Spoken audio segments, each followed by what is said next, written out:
আল্লাহকে নিরাকার বলা যাবে তো? আকার নেই তো নিরাকার বলা যাবে? বলো বাতাস, বাতাস হাওয়া আকার আছে? তাহলে বাতাসকে সৃষ্টি কে করেছে? আল্লাহ। তাহলে নিরাকার বস্তুকে সৃষ্টি করেছেন আল্লাহ। তাহলে আল্লাহকেও নিরাকার বললে সামঞ্জস্য হয়ে যাবে, ঈমান থাকবে না। কথাটা বুঝাতে পারছি না? তাহলে আল্লাহ আকার থেকেও পাক, আমার মাবুদ নিরাকার থেকেও পাক। জোরে বলুন, বুঝাতে পারছি না? সব অধিকাংশ জানে আল্লাহ নিরাকার, নিরাকার। খবরদার বলবেন না, খবরদার বলবেন না। কোরআন কি বলছে শুনুন, কোরআন কি বলছে? এক শ্রেণীর আলেমরা বলেছে আল্লাহর আকার আছে, তারা বলছেন আকার আছে, তারা কোরআন বোঝে না। কোরআন সবাই পড়ে, কোরআন থেকে সঠিক তথ্য সবাই বুঝতে পারে না। তারা কোন আয়াত দিয়ে তারা আল্লাহর হাত আছে প্রমাণ করিয়েছেন। ইয়াদুল্লাহি ফাওকা আইদিহিম, আল্লাহ পাক বলছেন যারা রাসূল পাক সাল্লাল্লাহু আলাইহি সাল্লামের হাতের উপর হাত রাখলো, আল্লাহ বলছেন ইয়াদুল্লাহ, ইয়াদুল মানে হাত, আল্লাহ মানে আল্লাহ, ওটা আমি আল্লাহ, আমার হাত। এই কোরআনের এই আয়াত দিয়ে আল্লাহ নিজে বলেছেন ওটা আমার হাত। এই আয়াত দিয়ে তার এক শ্রেণীর নামাজহাবী গায়র মুকাল্লিদরা প্রমাণ করিয়েছে আল্লাহর হাত আছে, হাত আছে, বডি আছে, চোখ আছে, নাক কান মুখ সব আছে, পুরো বডি তৈরি করে দিয়েছে আল্লাহকে। নাউযুবিল্লাহ মিন যালিক, আস্তাগফিরুল্লাহল আযীম। আপনি যদি আল্লাহকে বডি বানান তাহলে আমার প্রশ্নের উত্তর দেবেন। কোরআন কি বলছে একটু আসুন। ভাইরা আমার বাবাজিরা, আল্লাহর কোরআন কি বলছে? ফাতিরুস সামাওয়াতি ওয়াল আরদ জাআলা লাকুম মিন আনফুসিকুম আজওয়াজান ওয়া মিনাল আনআমি আজওয়াজা ইয়াদরাউকুম ফীহি লাইসা কামিসলিহি শাই, লাইসা কামিসলিহি শাই। ভালো করে বুঝবেন, লাইসা কামিসলিহি শাই। আল্লাহকে কোন জিনিসের সাথে, আল্লাহকে কোন জিনিসের সাথে তুলনা দেবে না, তুলনা করবে না, কোন জিনিসের সাথে তাকে মিসাল দেবে না, মিসাল দেবে না। আল্লাহ মিসাল থেকেও পাক, আকার থেকেও পাক, নিরাকার থেকেও পাক। ভালো করে বুঝবেন কোরআনের আয়াত। আরেক জায়গায় গিয়ে দেখছি আল্লাহ পাক বলছেন আল্লাহু নূরুস সামাওয়াতি ওয়াল আরদ মাসালু নূরিহি কামিশকাত। কোরআনে আল্লাহ পাক বলছেন আল্লাহু নূরুস সামাওয়াতি ওয়াল আরদ, আল্লাহ জমিন আসমানের নূর হলেন আল্লাহ। আল্লাহু নূরুস সামাওয়াতি ওয়াল মাসালু নূরিহি, ওই নূরের মিসাল, মাসালু নূরিহি, ওই নূরের মিসাল আল্লাহ নিজে বলছেন ওই নূরের মিসাল। আর আবার অন্য জায়গায় কোরআনে গিয়ে বলছে লাইসা কামিসলিহি শাই, আল্লাহকে কোন জিনিসের সাথে মিসাল দেবে না। আবার এখানে বলছেন আল্লাহ ওই নূরের মিসাল। তাহলে আপনি কি করবেন, কোথায় যাবেন, কোনটা ধরবেন, কোনটা ছাড়বেন? কোরআন। এখানে তো মানুষের আলেমরা পথভ্রষ্ট হয়ে গেছে, গোমরাহ হয়ে গেছে। ভালো করে শুনুন, ব্যাখ্যা নিতে হবে, বুঝতে হবে। আল্লাহ বলেছেন, কিন্তু আল্লাহর উদ্দেশ্য কি ওখানে? হাতের কথা যে বলেছেন ওটা আমি আল্লাহ, আমার হাত বলেছেন, কিন্তু এটা উদ্দেশ্য কি? উদ্দেশ্য যে আমার হাত আছে ও না, হাতের উদ্দেশ্য কি বোঝাতে চাচ্ছে যে রাসূল পাক সাল্লাল্লাহু আলাইহি সাল্লামের হাতের উপর যারা হাত রাখলো, ইয়াদুল্লাহ ওটা আমি আল্লাহ, আমার হাত দিয়ে বোঝাতে চাচ্ছেন। দেখো নবীর মর্যাদা, রাসূলের মাকাম কি, রাসূলের শান মাকাম বোঝাতে গিয়ে বলছেন তার হাতের উপর যারা হাত রাখলো আমার হাত। হাত দিয়ে হাত বোঝানো হয়নি, বডি বোঝানো হয়নি, হাত দিয়ে নবীর মর্যাদা বোঝানো হয়েছে। আমি কি বোঝাতে পারছি না? বোঝাতে আলেম ওলামা না হলে আমার সব জায়গায় বোঝানো মুশকিল, বুঝবেন। হাত দিয়ে এখানে রাসূলের কদর বোঝাতে চেয়েছেন, মিসাল দিয়ে বলেছেন হাত মানে সত্যি আল্লাহর হাত। অন্য জায়গায় আল্লাহ বলছেন আল্লাহকে কোন জিনিসের সাথে তুলনা দেবে না, কারোর সাথে মিসাল দেবে না, মিসালও চলবে না। উনি তো মিসাল থেকেও পাক, উনি তো নূর থেকেও পাক, উনি তো হাত হাত থেকেও পাক, আকার থেকেও পাক, নিরাকার থেকেও পাক। এটার উপর আকীদা রাখতে হবে। ওই আয়াতের উপর আকীদা রাখা যাবে না। ওটা দিয়ে বোঝানো হচ্ছে রাসূলের শান আর মাকাম বোঝাতে চাচ্ছেন। জোরে বলুন সুবহানাল্লাহ। ওই আয়াত নিয়ে ওই আয়াতকে আকীদা বানানো যাবে না, ওই আয়াত দিয়ে আকীদা বানানো যাবে না। আকীদা এই আয়াত দিয়ে বোঝাতে হবে। কোন আয়াত? লাইসা কামিসলিহি শাই। আশা করি বুঝতে পারছেন। এবার আসুন, পাদ্রী সাহেব বসেছেন, তিনটি প্রশ্ন উত্তর দেবেন। আল্লাহ কি করছেন, কেউ কথা বলছেন না। তখন ইমামে আযম আবু হানিফা ছোট্ট, চাচা যান একটু সময় দেবেন। চুপ চুপ চুপ চুপ, এক ধমক দিয়ে বসে। দ্বিতীয়বার আবার বলছেন পাদ্রী সাহেব তিনটি প্রশ্নের উত্তর দেবেন। কেউ আছেন? কেউ কথা বলছেন না। ইমামে আযম আবু হানিফা 7 বছর বয়স, চাচা যান একটু সময় দেবেন। এক ধমক, চুপ হয়ে। তৃতীয়বার আবার পাদ্রী সাহেব বললেন এটাই লাস্ট, আছেন কেউ তিনটি প্রশ্নের উত্তর দেবেন? সব খামোশ। ইমামে আযম আবু হানিফা বললেন চাচা যান একটু সময় দেবেন। এই তুই বাচ্চা ছেলে, কি বলতে গিয়ে কি বলে ফেলবি, আমরা তোর মুরব্বি বসে আছি। আমাদের বেইজ্জতি মানে ইসলামের বেইজ্জতি। চাচা বেইজ্জতি হতে দেব না বলেই তো সময় চাচ্ছি। আচ্ছা সময় নাও।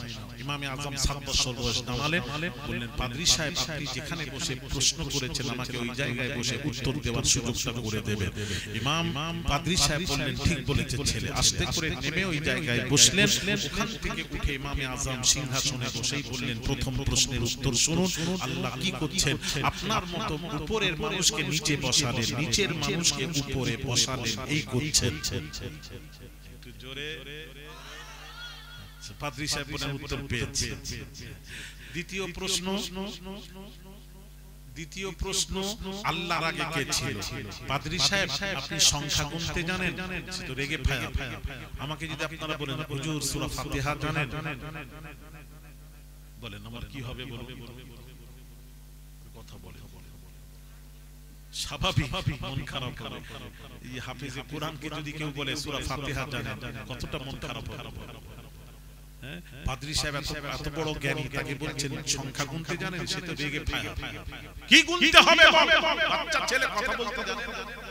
পাদ্রী সাহেব রাগ করবেন না, একটু জিজ্ঞেস করুন হ্যাঁ হ্যাঁ কি গুনতে হবে বল। পাদ্রী সাহেব বলুন তো 10 এর আগের সংখ্যাটা বলুন তো। 10 এর আগের সংখ্যা 9, 9 এর আগে 8 এর আগে 7 এর আগে 6 এর আগে 5 এর আগে 4 এর আগে 3 এর আগে 2 এর আগে 1 এর আগে সংখ্যা বলো। 1 এর আগে শূন্য কি জিরোটা কি সংখ্যা? 1 এর আগে কি? 1 এর আগে কিচ্ছু নেই, জিরো। যেই পাদ্রী সাহেব বলেছেন 1 এর আগে কিচ্ছু নেই, জিরো। ইমামে আযম আবু হানিফা বলছেন পাদ্রী সাহেব আমার আল্লাহর আগেও কিচ্ছু নেই, জিরো। দেখেন ভাইরা আমার, বাবাজিরা 3 নম্বর প্রশ্ন কি ছিল? মোমবাতি ধরা আলো কোন দিকে? বাবাজি ইমামে আযম আবু হানিফা একটা চেরাগ জ্বালালেন। চেরাগ এদিকে লক্ষ্য করুন বাবা, চেরাগ জ্বালিয়ে বলছেন পাদ্রী সাহেবের মুখ কোন দিকে? সব দিকে আলো দিচ্ছে, সব দিকে।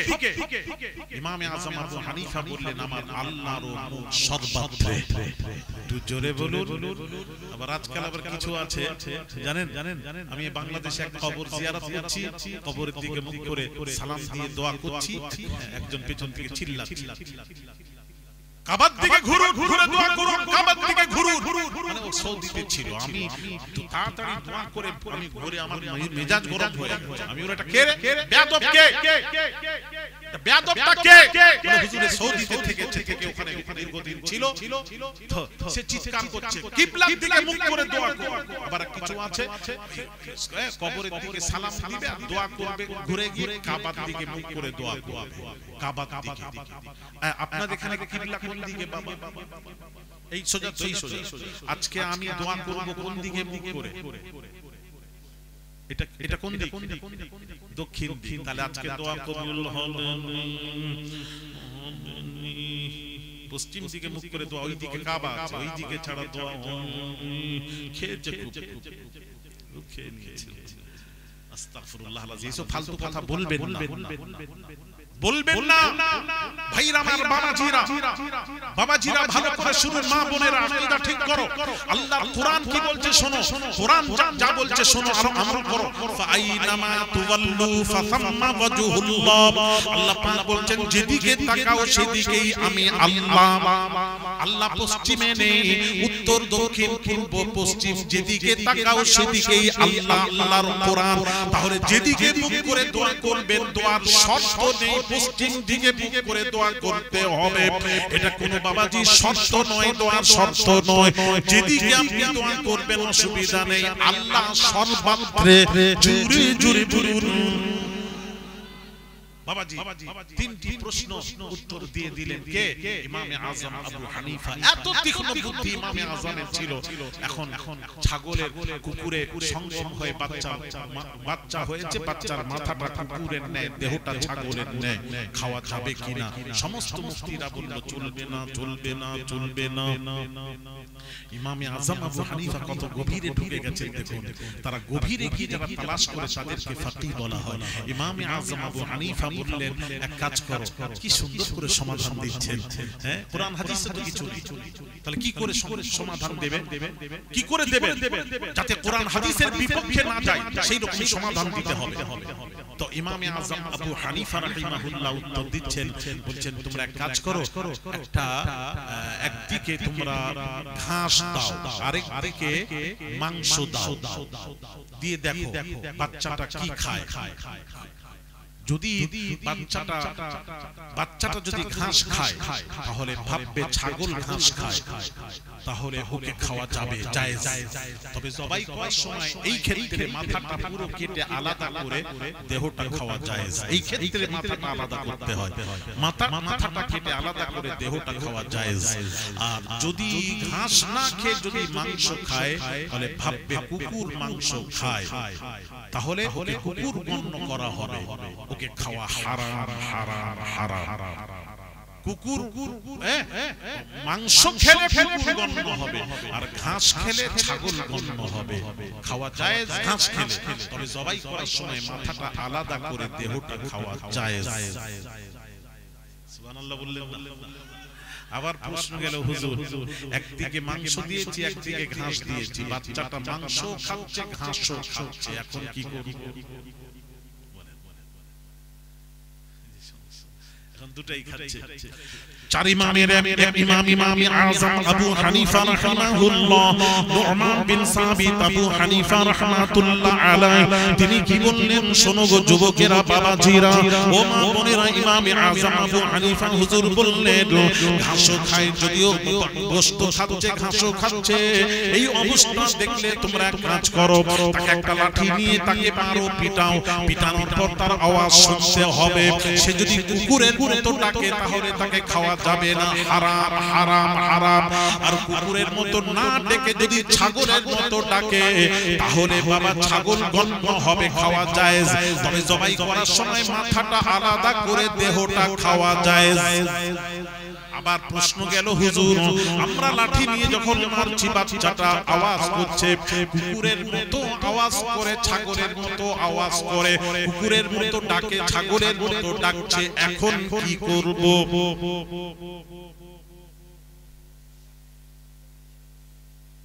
এই কথা বলুন, এখন কি করব?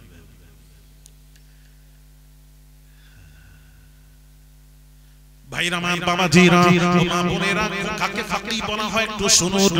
এমন সময় বাবাজি ইমামে আযম আবু হানিফার কাছে প্রশ্ন গেল, হুজুর হুজুর সে কুকুরের মতো ডাকে, ছাগলের মতো ডাকছে, এখন কি করব? নু'মান বিন সাবিত আবু হানিফা হুজুর বলছেন তার সামনে পানি খেতে দাও, পানি পানি পানি পানি খেতে দাও, দিয়ে দেখো সে যদি বাবাজি সে যদি জিভ দিয়ে পানি খায় তাহলে কুকুর গণ্য করা হবে। কুকুর কিভাবে খায়? পানি জিভ দিয়ে খায়, জিভ দিয়ে খেলে কুকুর গণ্য হবে, তাকে খাওয়া হারাম হারাম হারাম। আর যদি চুমুক দিয়ে পানি পান করে তাহলে ভাববে ছাগল চুমুক দিয়ে পানি পান করে, খাওয়া জায়েজ। তবে জবাই করার সময় মাথাটা আলাদা করে দেহটা খাওয়া জায়েজ। আবার প্রশ্ন করা হলো, হুজুর পানি দিয়ে দেখলাম বাচ্চাটা জিভ দিয়েও পানি খাচ্ছে, চুমুক দিয়েও পানি খাচ্ছে, এখন কি করব? দুর্বল গরীব বাপ, ফকির হয়নি হয়নি বল।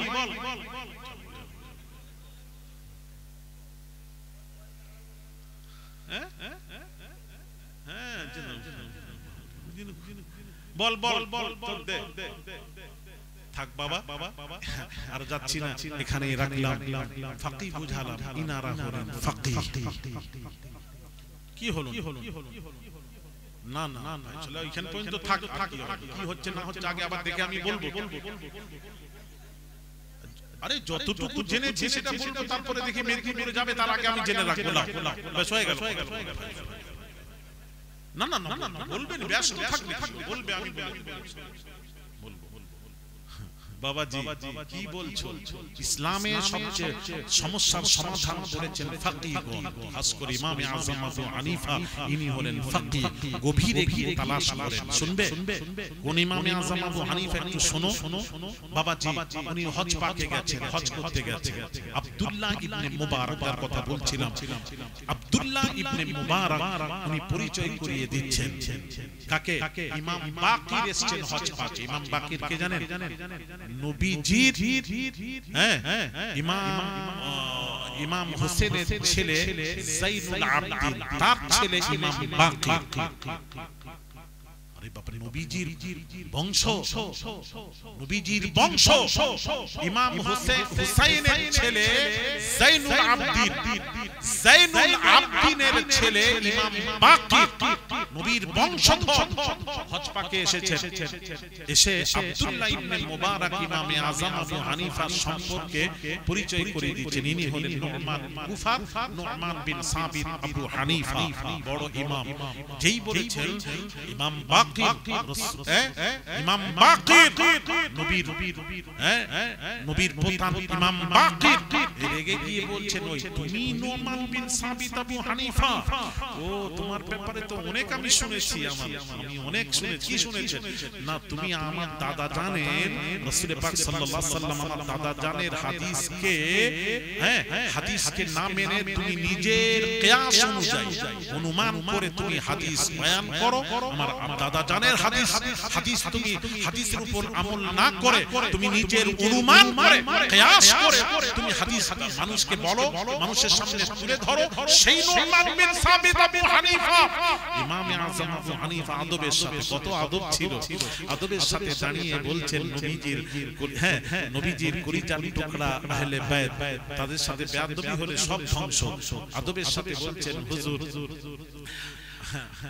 একটু আমি তিনটি প্রশ্ন করব, আপনি তিনটি প্রশ্নের উত্তর দেবেন? বলে হ্যাঁ করো। তো ইমাম বাকির তিনটি প্রশ্ন করেছিলেন ইমামে আযম আবু হানিফা রাহিমাহুল্লাহকে। তিনটি প্রশ্ন কি কি? প্রথম প্রশ্ন ছিল, বলুন তো দেখি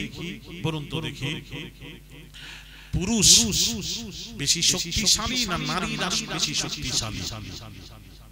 কারা? নারীর তুলনায় পুরুষ শক্তিশালী, সব দিক দিয়ে শক্তিশালী পুরুষেরা। আর নারীদেরকে বলা হয় বুদ্ধির দিক দিয়ে, জ্ঞানের দিক দিয়েও নারীর থেকে পুরুষেরা বেশি বেশি জ্ঞানী। আর পুরুষের তুলনায় নারীরা কেমন জানেন বলা হয়েছে? আমরা পড়েছি কিতাবে, নাকিসুল আকল, মানে পুরুষের তুলনায় অর্ধেক জ্ঞান রাখে নারীরা। নাকিস মানে অর্ধেক। এই জন্য কোন নারীকে নবী বানানো হয়। তার আরো কারণ আছে, তার মধ্যে একটা কারণ। ভাইরা আমার বাবাজিরা, তাহলে পুরুষ বেশি শক্তিশালী নারীর তুলনায়। তাহলে বলুন তো দেখি, জিজ্ঞেস করছেন ইমামে আযম আবু হানিফা ইমাম বাকিরকে জিজ্ঞেস করছেন, পিতার মৃত্যুর পর সম্পত্তি, পিতার যে সম্পত্তি ছেলে কত পাবে, মেয়ে কত পাবে? ইমাম বাকির বলছেন, ছেলে পাবে 2 আনা, মেয়েরা পাবে 1 আনা। যেই বলেছেন ইমামে আযম আবু হানিফা বলছেন, হুজুর আমি যদি কিয়াস করে, কিয়াস মানে অনুমান করে যদি আপনার দাদা জানে হাদিস যদি আমি মানুষের সামনে তুলে ধরি, তাহলে কিয়াসের তাকাজা হলো, কিয়াস এটাই বলছে পুরুষ শক্তিশালী নারীর থেকে। তাহলে পুরুষকে 1 আনা দেওয়া দরকার, নারীদেরকে 2 আনা দেওয়া দরকার। এটাই কিয়াসের তাকাজা, এটাই অনুমান বলছে, এটাই বলছে। তাহলে আমি যদি কিয়াস অনুযায়ী যদি ফতোয়া দিতাম, আপনার দাদার কথা অনুযায়ী ফতোয়া না দিয়ে যদি কিয়াস অনুযায়ী ফতোয়া দিতাম তাহলে কিয়াস বলছে নারী বেশি পাবে পুরুষ কম পাবে এটাই ফতোয়া দিতাম আমি নুরমান বিন সাবিত এটা ফতোয়া দিইনি আপনার দাদা যা ফতোয়া দিয়েছেন রাসূল পাক সাল্লাল্লাহু আলাইহি সাল্লাম বলেছেন পিতার সম্পত্তি ছেলে পাবে দুয়ানা মেয়েরা পাবে একানা আমিও নুরমান বিন সাবিত আবু হানিফা আপনার দাদার ফতোয়ার উপর আমিও ফতোয়া দিয়েছি তাহলে আমি কোথায় কিয়াস করে আপনার দাদার দাদার হাদিসকে আমি ফেলে নিজের অনুমান করে আমি মাসলা বয়ান করি এটা আপনাকে কে বলবো যদি করে থাকতাম তাহলে এটাই তাকাজা ছিল পুরুষ কম পাবে নারী বেশি পাবে এটাই কিয়াসের তাকাজা কিন্তু আমি তা করিনি আপনার দাদার ফতোয়া তাই ফতোয়া দিয়েছি দাদার কথার উপর কথা বলা যাবে না রাসূল যেটা বলেছেন সে কথাই চলে না তাহলে আমি কোথায় দিলাম কোথায় আপনার দাদার মাসলাকে আমি ভেঙে চুরমার করেছি কোথায় নাম্বার 2 নাম্বার প্রশ্ন নাম্বার 2 আচ্ছা বলুন তো দেখি নারীরা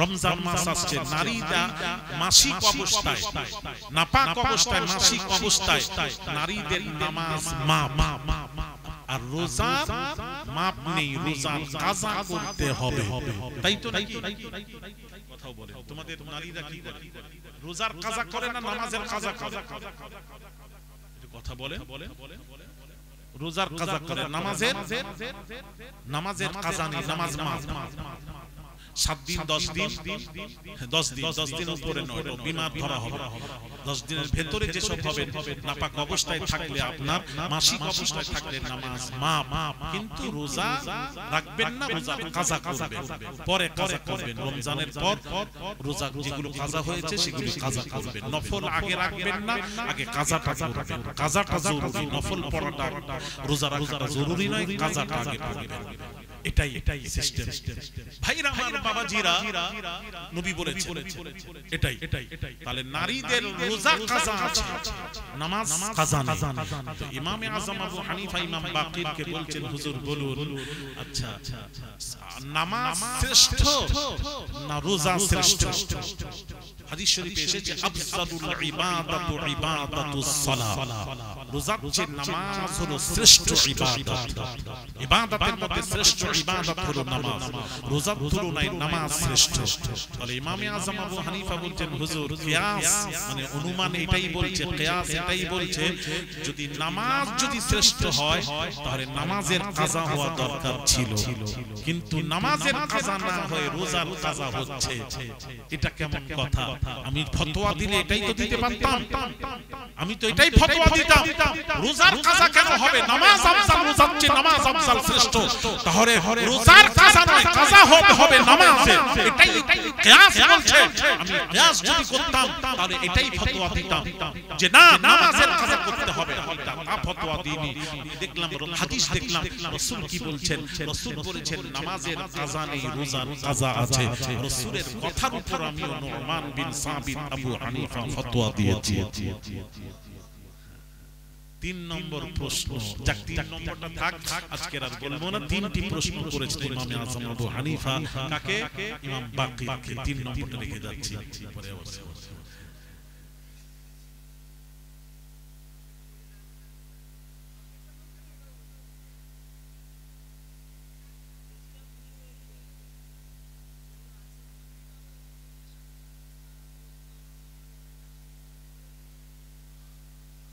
কাজা হয়ে গেলে পড়বে হ্যাঁ ফরজ পড়ো আর সুন্নাতে মুআক্কাদা বা ওয়াজিব যেগুলো সেগুলো পড়বে হ্যাঁ সেগুলো পড়বে হ্যাঁ সুবে সাদেকের আগে পর্যন্ত পড়া যাবে অসুবিধা নেই ফরজটা পড়ো ফরজ ওয়াজিব এটার কাজা হয় খায়ের হ্যাঁ আর অনেকেই আবার বলেছেন মত আছে ফজরের সুন্নাত যদি কাজা থাকে ওটাও পড়ার কথা বলেছেন অনেক গুরুত্ব আছে ফজরের সুন্নাতের ব্যাপারে তো কি বলছি বুঝতে পারলেন ইমাম আযম আবু হানিফা হুজুর বলছেন কে ইমাম বাকির কে বলছেন হুজুর আরেকটা প্রশ্ন আমার 3টি প্রশ্নের উত্তর দেবেন ওটা শুনবেন 3 নম্বরটা কবে ফিনিশিং করে দেব সবাই বলে সবাই তো এর আগে শুনুনি কেন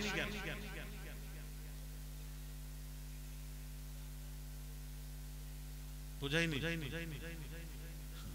কি শুনলে তো কোন ওয়াজ শুনলে সারা শুনছে তো ওয়াজ কি শিখলে বলো না শেখার কি শিখলে বলো তাহলে ক্লাস করি আমি এখন তো ওয়াজ করিনি ক্লাস করি এখন শেখার আছে এগুলি শেখার আছে কিনা তোমরা তো বলতে পারবে এটা জানা থাকলে রাস্তায় কোথাও ধরলে আমি বলে বেরিয়ে আসবে বড় বড় মাওলানা তাকিয়ে থাকবে বলে তুমি কার কাছে শিখেছো জিজ্ঞেস হ্যাঁ শোনো ছেলেরা মা বোনেরা একটু শুনেন মা বোনেরা ঘুমিয়ে পড়ছে না জেগে আছে আমি কিছু বুঝতে পারছি না একদম চুপচাপ আছে একদম সাউন্ড লেস কি ব্যাপার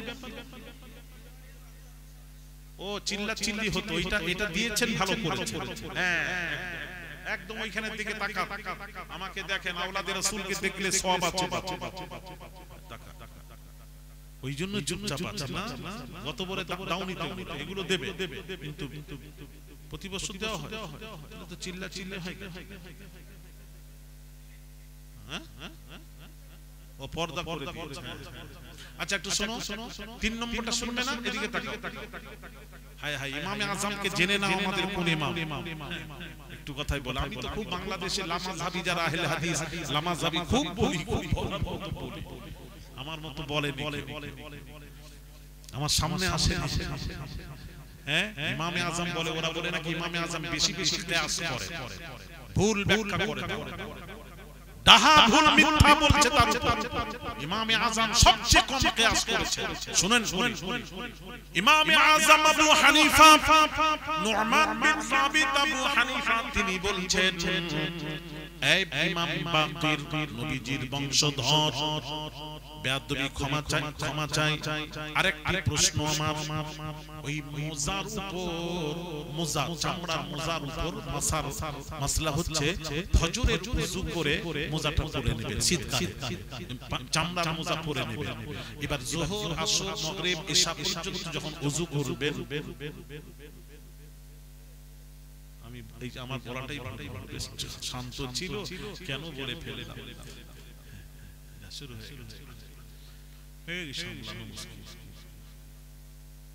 পাগলা তো এখনো কথা বলেনি এতক্ষণ বলেনি তো আমার বলার পর পাগলা বলছে কি পাগলা চুপ কর বাবা নবীর আলোচনা হচ্ছে একটু চুপ করে শোন বেয়াদবি করিস না পাগলা ও রাসূলকে চিন কি বাবা চিনতো কি না সেই নবীর আলোচনা হচ্ছে এখানে পাগলামো চলছে না এদিকে লক্ষ্য করুন খুব মনোযোগ জানো ওই একদম ঈশা পর্যন্ত যখন ওযু করবেন আর পা ধুতে হবে না মোজা চামড়ার মোজা খুলে পা ধুবেন মাসাক করে নিলেই যথেষ্ট হয়ে যাবে এটা না ওতে খুলে পা ধুতে হবে চামড়া বলছি চামড়ার মোজার মাসলা হলো শীতকালে ওলামারা দেখেন না অনেক আমরা চামড়ার মোজা যখন পড়ি ওর মাসলা হচ্ছে একবার ওযু ফজরের ওযু করে নেবেন সারা দিন নামাজ পড়লে ওর উপর হাত পা যেভাবে মুখ হাত ধোন সব ধোবেন ওযু যেমন করেন করবেন আর পা ধোয়ার সময় মোজাটা খোলার দরকার নেই মোজার উপরে মাসা করবেন তো ইমামে আযম আবু হানিফা ইমাম বাকিরকে বলছেন হুজুর আচ্ছা মোজার চামড়া মোজার উপর যে মাসা হয় মাসাটা উপরে হয় না নিচে হয় মোজার নিচে হয় না উপরে হয় জিজ্ঞেস করছে তো আমি আপনার তুলছি কিছু মনে নাও না দেখানোর জন্য হ্যাঁ ইমাম বাকির বলছেন না মোজার উপরে মাসা হয় নিচে ইমামে আযম আবু হানিফা বোঝাচ্ছেন হুজুর আপনি তো নবীর বংশধর হ্যাঁ আপনার দাদাজি রাসূল পাক সাল্লাল্লাহু আলাইহি সাল্লাম মোজা নাপাকি লাগলে মোজা চামড়ার মোজা পরে ঘুরলে নাপাকি লাগে নিচে লাগে না উপরে লাগে নিচে লাগবে তাহলে কিয়াসের তাকাজা হলো মাসা হবে যেখানে নাপাকি লাগে নিচে মাসা হওয়া দরকার এটা কিয়াস বলছে আমি বোঝাতে পারছি না কিয়াস বলছে যেখানে নাপাকি লাগবে সেখানেই মাসা হবে তার উপরে কেন হবে না লাগবে নাপাকি নিচে উপরে মাসা এটা হয় না এটা কিয়াস করে না কিয়াস এটাই বলে যেখানে নাপাকি লেগেছে সেটাই মাসা করে তাহলে আমি ইমামে আযম যদি কিয়াস করে মাসলা যদি বয়ান করতাম হাল করতাম তাহলে এটাই বলতাম মোজার নিচে মাসা হয় উপরে হবে না এটাই বলতাম কিন্তু না নবীজি বলেছেন আপনার দাদাজি বলেছেন মোজার উপরে মাসা করো যার জন্য আমি ওই ফতোয়া দিয়েছি নবীর হাদিস যখন পেয়ে গেছি এখানে কিয়াস করব কেন পৌঁছে যায়। আমি তখন কিয়াস করিনি, নবী যেটা